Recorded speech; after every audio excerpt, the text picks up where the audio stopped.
Today I'm trying to limit my remarks to Iqbal and his poetry briefly, but before I do that, let me emphasize how important poetry is in conveying the message and making sure the message takes place. It's rightfully designated area, it's in the hearts and minds of people. Those who have made the mark in history over the centuries have done so basically because of their poetry and how they have really transformed simple words into everlasting sentences and everlasting memorable verses. Maulana Rumi had a different phase of life before he met Shams Tabriz. Prior to that, he was not a known poet at all. After he met and he was spiritually enlightened, somehow or the other, whatever was within his heart, within himself, started to come out as poetry. In our initial lectures, we had mentioned in one of the sessions that first 28 or 18 verses Rumi himself wrote by his own pen when he started to write poetry, the Masnavi's original few lines. After that, his disciples, his students that were around him started to write because he did not really have much time to take a break between when he was speaking. Everything that he spoke basically at the time when he was getting his particular kind of a instinct to speak was coming out as a verse, as a share. So, a Indian poet Ibrahim Zauq mentioned that Rehta Sukhan se naam Qiyamat talak hai Zauq aulad se to bas yahi do pusht char pusht. If you want to really make a mark in history and leave your name, it usually is by the word, the written word that you leave behind you. If you were to depend on your children and their children, after a couple of generations you are forgotten. We can all think about our own parents and grandparents and the great-grandparents, then we realize that we really do not really have much of a connection beyond that. But Rumi, centuries ago, and today we are talking about him as if he is with us right now, trying to guide us. So there is a place of poetry that is in literature far superior than anything else. And I sometimes say that if you have a beautiful poetry, and if it happens to get beautiful music with it, then you really have an impact on people. This is why in religious and semi-religious kind of gatherings, when you bring in Mahfil-e-Sama with that, and you have beautiful poetry that is spiritual, and then you repeat it and have an accompaniment of beautiful music with it, it really knocks on your heart and finds its place within your soul.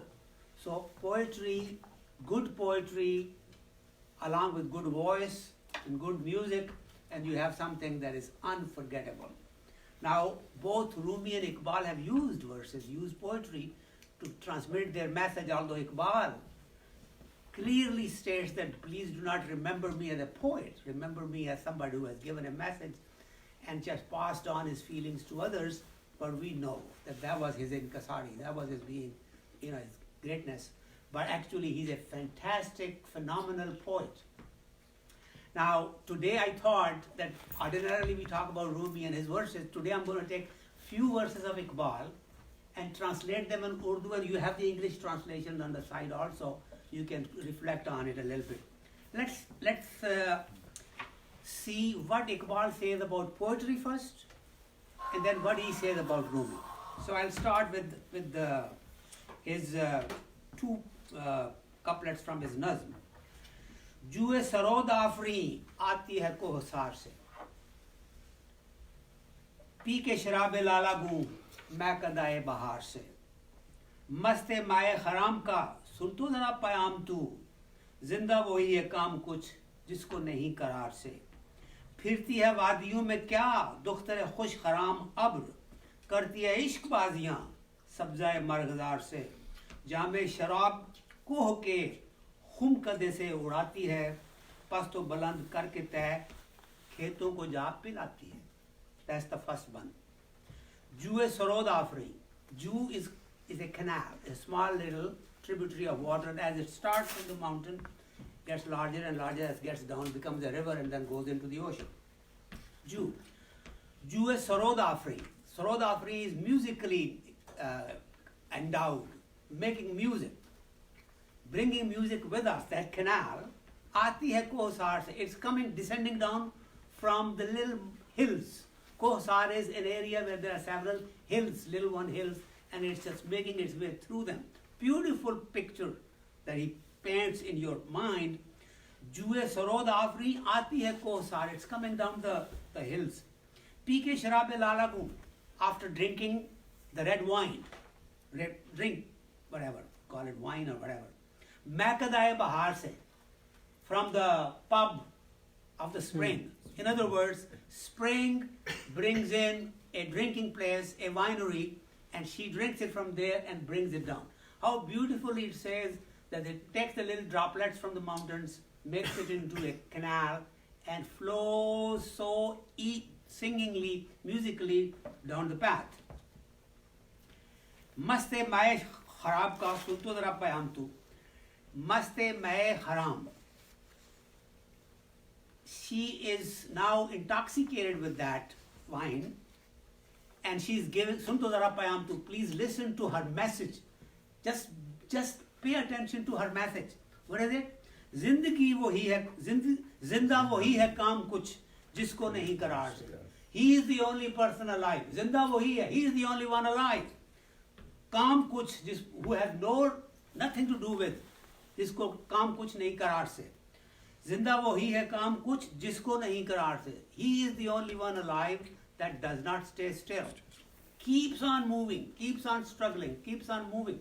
She is teaching you that I am a nadi because I continue to walk. I don't stop. If I stop, I become a pond. So she doesn't want to be a pond. So look at the imagery. फिरती है वादियों में क्या दुख्तरे खुश खराम अब्र. Now he called it दुख्तरे खुश खराम of abr, of a daughter of a cloud walking so beautifully. फिरती है वादियों, it walks, it roams around in the valleys. Again imagery.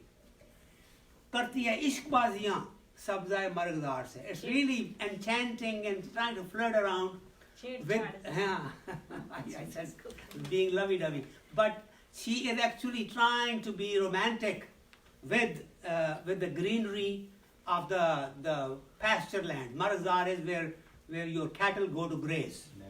Meadows. फिरती है वादियों में क्या दुख्तर है खुश खराम अब्र. करती है इश्कबाजियाँ सब्ज़ाए मर्गदार से. जामे शराब कोह के खुम कदे से उड़ाती है. She actually snatches away. When she उड़ाती है, किसी ने कोई चीज़ की उड़ा ली, means she actually takes that away, even if they don't want to give it to her. She takes that koh ke khum kade se, from the mountains. She grabs it from there and pasto baland karke tay खेतों को जा पिलाती है. It traverses the highs and the lows of the valleys and goes and gives this drink to the fields. खेतों को जाके पिला देती है.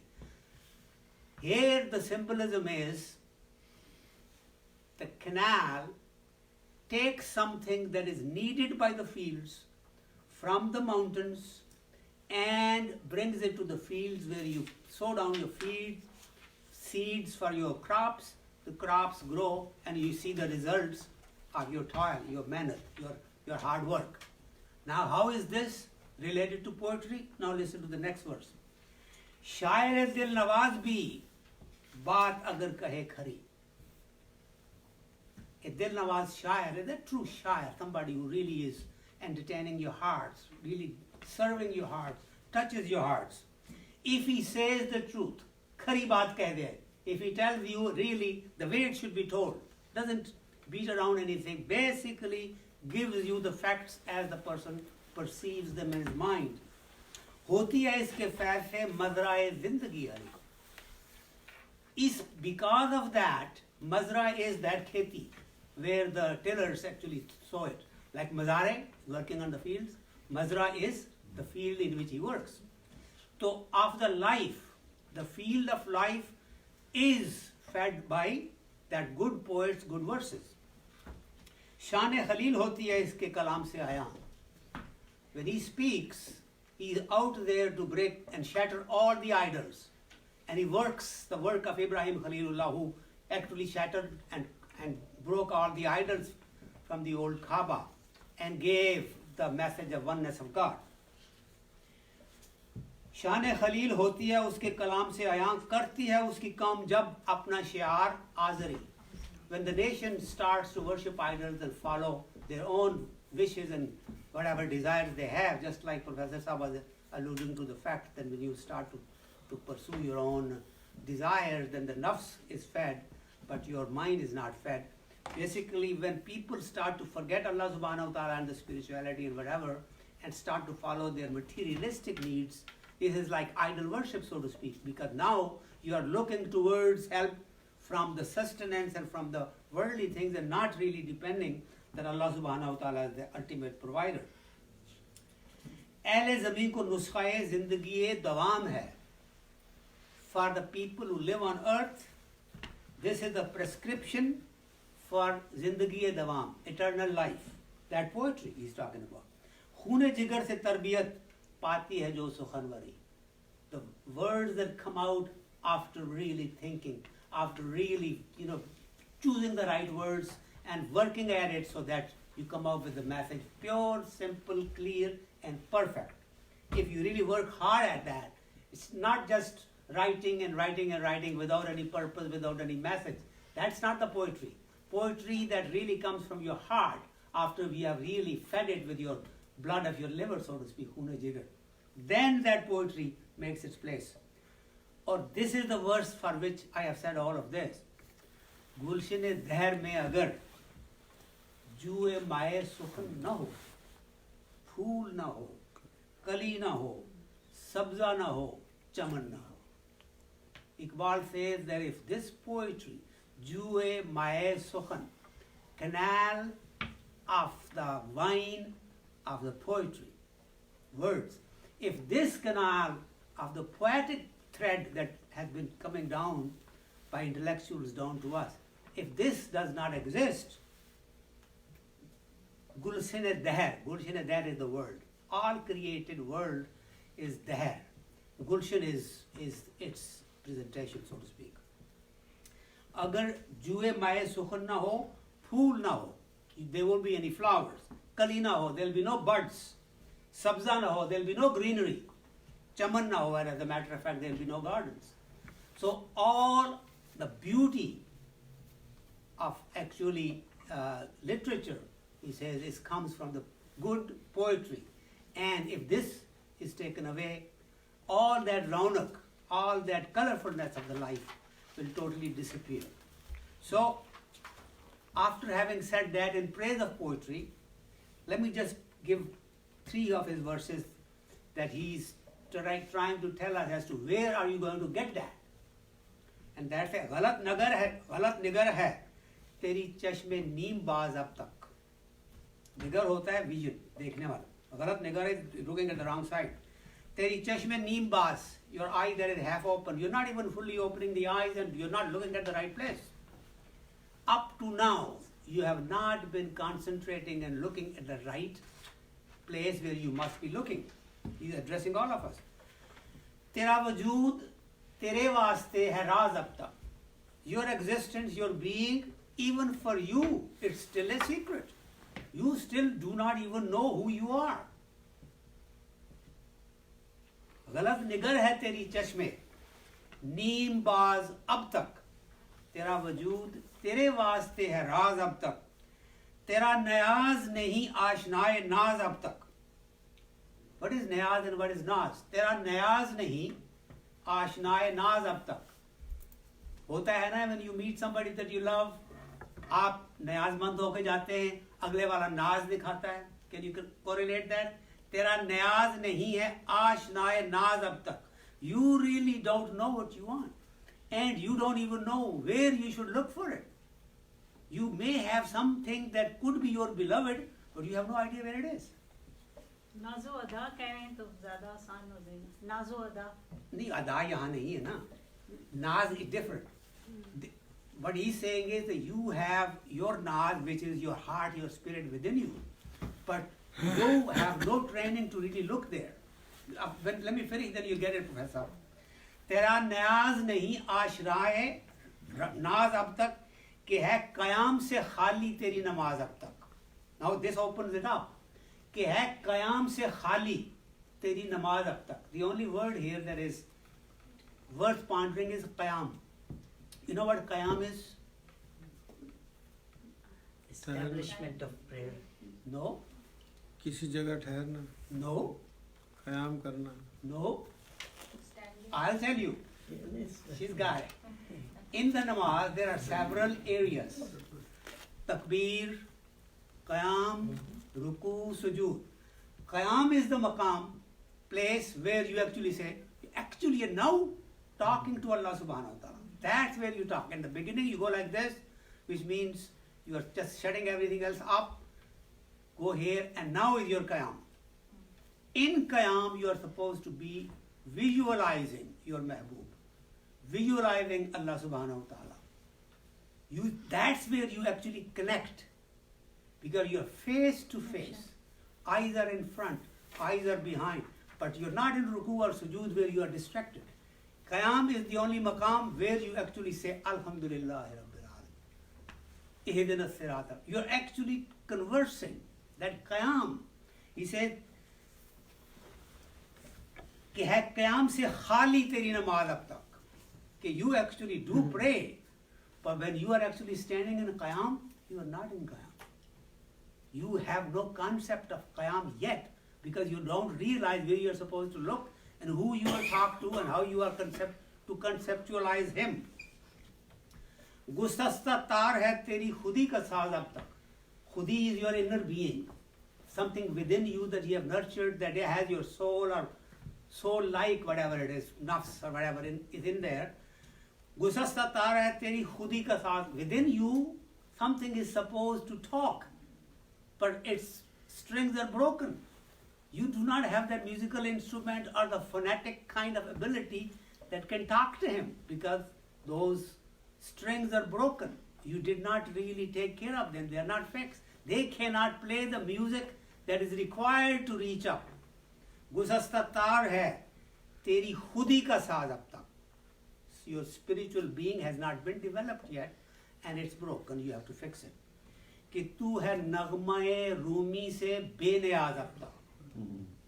This is what he wanted to say, and he said all this basically for this verse. Right. कि तू है नगमा-ए रूमी से बेनियाज अब तक. कि you have not even bothered to worry about what Rumi said. Beniyaz is when we don't care and it doesn't matter to you. So pay attention to Naghma-e Rumi, what he has left for you. Listen to his musical poetry. Then you will understand who you are, what is your spiritual being, how to nurture it, and how to make your qiyam really the qiyam, and how then to know who is your beloved and where should your love be directed at. Can you understand all of that now? Although he said that in all these words. Yeah. Now, after recognizing the value of poetry, after saying how it nourishes your life, then he directs you, Iqbal, to Rumi's poetry, and he tells you that's where you will get all the secrets. And quite frankly, in sessions we had, and the sessions that will inshallah follow, if we just limit to just few verses and elaborate them like Rumi did, we don't have to speak anything from ourselves. When we bring in our words, it kind of does not do justice to Rumi's words. So I think my emphasis from now on, when I talk about Rumi or even for Iqbal's verses, I would basically elaborate on those and minimize the connecting words that come from me, so that you get the message to the maximum from Iqbal and Rumi. So we can probably stop here because we have to have questions and answers in about 10 minutes. Qari Sahib, do I have a few more minutes or should I? No. Or we can have We questions and can answers? go on until 8:15. Hmm. So we have 10 plus minutes. 10 plus minutes. Okay. 9 o'clock is the namaz, but if But you want question to entertain answers. Ah, the question answer, then I I believe we can dedicate 10 minutes. Okay, let me just give you one parable of Rumi, something so that at least we have given a little something about him. There is, I'm going to make it brief. Of course, when Rumi talks about this, he goes 10 pages. He starts 2 lines, then he gives you a story. Then, but anyway, he talks about in a jungle there is a lion, and there is a wolf, and there is a fox. You probably know the story, but anyway, and lion is getting a little bit older. He wants to make sure that he still is the king, so he gathers them together, and he says, "Well, sit down," and he tells the wolf and the fox, and he says, "Well, it's time to eat, so let's go hunting and hunt something, and then we will have a feast together." So he goes there. He orders the wolf, "Why don't you go hunt? You take this fox with you, and she'll find where the shikar is, because fox knows where things are. She's good at that. And then she tells you, you just pay those animals and we'll have lunch." Now he's ordering that. And wolf goes ahead and he kills a cow and he kills a, let's say, a goat, and then he kills a fox. No, he kills a rabbit and brings that, and he says, "Your Honor, the food is ready." So the lion says to him, now this is one of the Rumi's favorites. A lion says to him, "Okay, now distribute it now. Who should eat what?" He says, "Your Honor, sir, you're the king, you're the lion, so this big cow should be able to feed you, so that's yours. I'm a poor little wolf, and this little goat will be enough for me. I'll take the goat. And this rabbit is good enough for the fox, so I think we have our meals cut out for him." Lion says, "Oh yeah? Yeah, well come over here." And he calls the wolf closer and he gives him a thapad there, and part of his skull and part of the skin from the face is there, and he's injured and he's on the floor. Now he turns to the fox and he says, "Fox, do you want to distribute and see how should we have our lunch together?" Fox has seen what went on, and she says, "Sir, you are the king of the jungle. Your Highness, this cow and this goat and this little rabbit, they are basically for you. The rabbit is for your breakfast, this goat is for your lunch, and this cow is for your dinner." Lion says, "Wow, that's very smart and intelligent. Where did you learn this? You distribute very well." He says, "I learned it from the broken skull of this wolf." That when you are in the presence of the Lord, you do not make decisions. Somebody else makes decisions. Now Maulana draws many conclusions, but one conclusion that I want to draw for you is this. When you know Allah subhanahu wa ta'ala is your Razak, when you know that your affairs should be decided by Him, then leave your stuff to Him. Leave it to Allah subhanahu wa ta'ala to decide for you.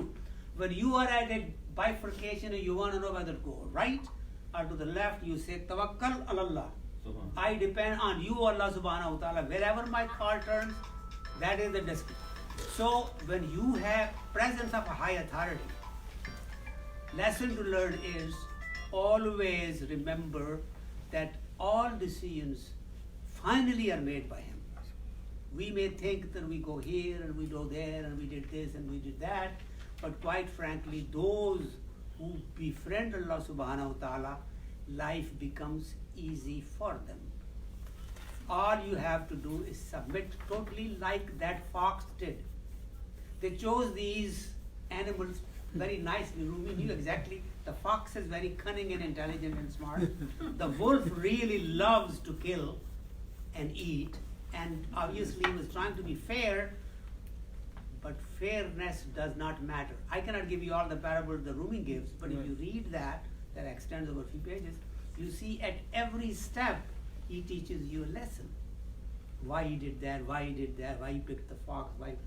All of that is in Rumi's books. All we really have to do is learn. So this is an excellent example basically to make us realize that we may think we are very intelligent, we may think we have learned a lot, read a lot, we know a lot. We quite frankly, we do not. We have this from Allah subhanahu wa ta'ala, whatever He gives it to us. Even the best people, well-educated people, have messed up life decisions that they make. They think they have done this, that and the other in the right way, but unless you really leave your affairs to Allah subhanahu wa ta'ala and submit before His will, things are difficult and could be much more difficult. So we have an easy solution. Leave it to Allah subhanahu wa ta'ala, do the best you can, be sincere with yourself, and realize your true guide is within you. In future lessons we'll talk about where you connect, how you connect to Allah subhanahu wa ta'ala. It's not difficult at all. It's extremely easy. Allah subhanahu wa ta'ala says, and I don't want to make this too religious, but says whenever somebody is making a dua, I listen to it. I give you whatever you ask for. Ask for me. Rumi says on his epitaphs everywhere that even if you have made 1,000 mistakes, come back to me, come back to me, come back to me.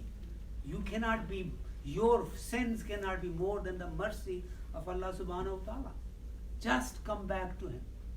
Come back to Him and you'll be salvaged. There's a little story about a very scoundrel man that lived in a certain time, and he was well known to everybody that he's a drunkard, he curses everybody, he's very bad, whatever. And somehow or the other, one day he did some very bad mischief and somebody threw him out. And he was hurting and he was crying, and his family also kind of abandoned him. And he's out there, and suddenly, when he realized that he's hungry, nobody really helps him, everybody knew how bad he was. So he puts his hands up and he said, Allah subhanahu wa ta'ala, I realize I have been bad and committed so much. I have nowhere to turn to. I'm hungry for 4 days. Nobody wants me to give me any shelter. You are the only one left. Do something for me. So he goes to sleep. Somebody else sees the dream. Allah subhanahu wa ta'ala telling him, oh so and so, get up there. Mera ek banda flan jagah pe hai. He's hungry and he's out there in the environment. Take care of him. So this man goes up, and truly where he was told to go, he goes there and he finds this man. But he was at his last breath. And he was basically dying. And when this man went there and tried to feed him, he died. He passed away. Now, he is ordered by Allah subhanahu wa ta'ala to give him a funeral and give him a burial and bury him like a decent person. So he does that and he sleeps, and everybody was telling him, this man doesn't deserve this, but he did that, but he was given. He says that he saw it in the dream. Then, after doing all of that, he sees that this man is being treated this way, very elegantly up in heaven.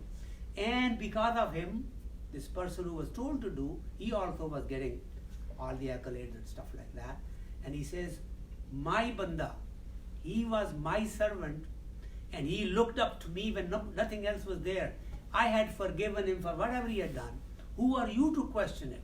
So you should not have to worry about, don't even respond to others. Take care of him like I told you. And he did, obviously, and he was in Jahannam. But this is basically the lesson here is that even if you get that opportunity at the last minute, even then Allah is most forgiving and He forgives you. So connecting with Him is not difficult at all, but we have to have that faith, that understanding, and sincere belief that that is possible. I still have a minute, no? Sure. ਇਸ ਹੱਦ ਤੱਕ ਯਕੀਨ ਜਿਹੜਾ ਹੈ ਬੰਦੇ ਨੂੰ ਇਸ ਹੱਦ ਤੱਕ ਯਕੀਨ ਜਿਹੜਾ ਹੋ ਜਾਂਦਾ ਵਲੀ ਹੋ ਜਾਂਦਾ ਹਾਂ ਬਿਲਕੁਲ ਉਹਨੂੰ ਤਾਂ ਫਿਰ ਕਿਸੇ ਚੀਜ਼ ਦੀ ਜ਼ਰੂਰਤ ਹੀ ਨਹੀਂ ਰਹਿ ਜਾਂਦੀ Exactly. If you have that kind of a faith, then you're taken care of. आए प्रोफेसर साहब यहाँ आए आप सवाल जवाब होगा ना? Any questions? I have a question. Sure. From the first presenter. She talked about Maulana Rumi saying that there are no real human beings. इंसान नहीं है इस दुनिया में. So I want to know, is in his poetry somewhere he defined इंसान? उन्होंने यही रूहानी और बातनी औसाफ जो इंसान के लिए ज़रूरी होते हैं उसकी तरफ इशारा किया है। वरना वो ये उन्होंने कहा है कि सिर्फ ख्वाहिशात का असीर रहना और दुनिया में खाना पीना और औलाद पैदा करना और रुखसत हो जाना ये इंसान का मुकाम नहीं है। तो ऐसा इंसान जो अपनी तख्लीक के मकसद से बाखबर हो और रूहानी और बातनी औसाफ से माला माल हो, मैं उस इंसान की तलाश में हूँ। Let me answer part of that also. This is in the middle of a conversation that he's having. He was walking there.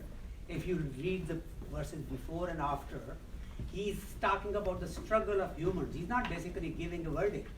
He's basically saying, when at that moment in particular discussion, he's saying that when he was roaming around and he was going here and there, everybody was asking, what are you looking for? What are you looking for? He says, I am looking for something that is not even visible here. I'm looking for something that doesn't exist. So in other words, his vision was far beyond that. But he is using, this is in the middle of his discourse. If you want, maybe next time you can use that segment before and after also and expand on that thought. But he says, I'm looking for one that is not even here. In other words, you can't see him. He's up there. He's giving a parable about Allah subhanahu wa ta'ala. Although I'm looking for humans, but I'm looking for a human that's connected to him to the extent that I would like to see. So this is describing it, not denying that there are not humans. There are humans, but there are degrees. But either I'm looking for that human, he may not have been in that crowd, he may be in a different crowd. He's not denying that those humans don't exist.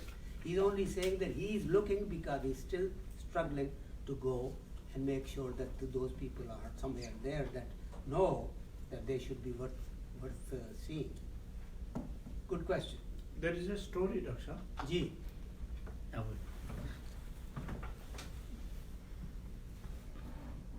There is something called Soleimani Topi. Yeah. I don't know exactly. I know what that is. Go ahead. The background of it, but something came to my mind. A sheikh and a disciple were walking in the bazaar, in the market, and the disciple kept insisting, you never allow me, I serve you, I do khidmat for you, but you never allow me to touch your hat. And I want you to please give me the opportunity to see and wear it if possible. The sheikh kept denying and denying, but he insisted, so he said, come closer. Took the hat out, put it on his head. And now this poor guy is running this side, that side. The sheikh ordered the others to capture him and bring him back. He was brought back. So what happened? Why you was running away from us? He said, I could not see any human being. All I was seeing is there are dogs and donkeys and animals. That's exactly here. the words she has mentioned. This is before and after. उसी से ही कहा था यहाँ. Go ahead. Yes. So the animalistic or desires of different things have occupied us. Insan Kamil, the concept of the true devotee of Allah subhanahu wa ta'ala, which is free of these naqs, the Yes. bias is not there. And there is a Quranic story also related to this, where it's HALQA-E-RUMI-O-IQBAL رَبِّ أَرِنِي كَيْفَ تُحْيِي الْمَوْتَى قَالَ أَوَلَمْ تُؤْمِنْ قَالَ بَلَى وَلَكِنْ لِيَطْمَئِنَّ قَلْبِي. The 4 birds which Sayyidina Ibrahim was commanded. That's a different lesson there, but go ahead. Yes. It's relevant to this that If you stop there, let me just bring that back to that point. When he talked about this, see how Rumi tactfully got himself out of it and puts his hat on somebody else, and now that somebody else is seeing all of that. So he's very careful in not really taking it in a way that you can't understand it. So he wanted to make mention of that environment, and he used the topi putting on somebody else and then made him say or think of those things. This is why Rumi's every story has stories hidden within itself. It's amazing literature. Obviously, it does not diverge from Quran and Sunnah. It stays as close to the Quranic lesson as possible. And practically every story that is lengthy story, 2, 3 pages, 4 pages, has reference of hadith or Quran somewhere in between so that it keeps connected. That is the amazing beauty of this Masnavi Sharif. The Qari Sahib's, he didn't complete when you stopped. Or the other one, well, that is the story in Quran where he's asked, then Allah subhanahu wa ta'ala tells him to take 4 birds, cut them, mince them, put them on 4 different mountain tops and call them. Titu! And the Titu comes here, the Titu comes here, all 4 parrots come separately as nothing happened. Then he says, now I believe that I've seen it. And who was this? No, those 4 different birds I know. represent the desire, the Yes, different desires. that is how Rumi uses it, but Yeah. Quran doesn't say that. Quran says that when he said, oh Allah subhanahu wa ta'ala, how will you revive the dead? He says, you don't believe me? He says, no, I believe you, but I want to have a firm in my heart. He says, then why don't you take 4 birds, train them to respond to your voice? When they are fully trained and they respond to you, kill them, mix their meat, put them in 4 different portions, 4 hilltops, and then call them back, and they will come flying to No, you. but the lesson behind Dr. Saab is Mm. when those desires, animalistic desires within human personality are suppressed, as those dead birds became alive, and Sayyidina Ibrahim alayhi salatu wasalam went through that experience, if human beings become free of those desires, they travel towards Allah subhanahu wa ta'ala and become the true devotees because the desire has been suppressed. That is stretching too much, Kaisa. No, that particular tafsir, if you read it, it's only in faith in Allah subhanahu wa ta'ala's ability to bring you back in life. But those 4 birds, if we are to ये consult, मुर्दों को जिंदा करने की जो अल्लाह की कुदरत है उसकी वो तरफ उसके लिए था, इशारा है। बस वो उसी के लिए है, not with other 4 things. नहीं। ये जो बाकी हमारी डिजायर है ना 4 वाली, ये तो रूमी की हिकायत में मिलती हैं आपको. But in that part of those 4 different birds हाँ. represent, they are different ones. They are not, 4 are not the same. They I are- realize that. I Yeah. realize that 4 are different, and they were mixed up and they got together only to strengthen the faith. That was done. Just like when somebody said, "How will this town be revived again?" and it's all destroyed. To show him, he had to sleep there for 300 years, and to see the city be built again. But these are the instances where. And the hikmah behind this all is for it to come in Quran, for us to believe in that, and then have no reason to deny when we are given a story, something like this, by a credible person, although its story may not be in Quran, but the person is credible. Now you have to believe that, because this is possible with Allah subhanahu wa ta'ala. That's why those 2 stories are in there. Otherwise there may have been millions of other stories, could have been in Quran. They're not. Not everything is in Quran, and yet we have enough in there that is totally unbelievable that we must believe because it's now the word of Allah subhanahu wa जैसे ta'ala. साबिक़ काफ़ को जिंदा किया गया बिल्कुल वही बात, वो भी तो है. और वो उनके गधे को जिंदा किया हज़रत उज़ैर वो तो वही जो शहर वाली बात है वो. अच्छा डॉक्टर साहब, एक क्वेश्चन मैंने आपसे पूछना है कि अच्छा. एक आम सी बात साइंस कहती है कि ये इजिप्ट के जो पिरामिड्स हैं ये किस तरह बने हुए हैं, ज्योमेट्रिकली एक्यूरेट है. That's not. नहीं, एक बात है. That's not part of this discussion. No, मैं We'll talk about अज़ान का वक्त हो गया. अच्छा हाँ.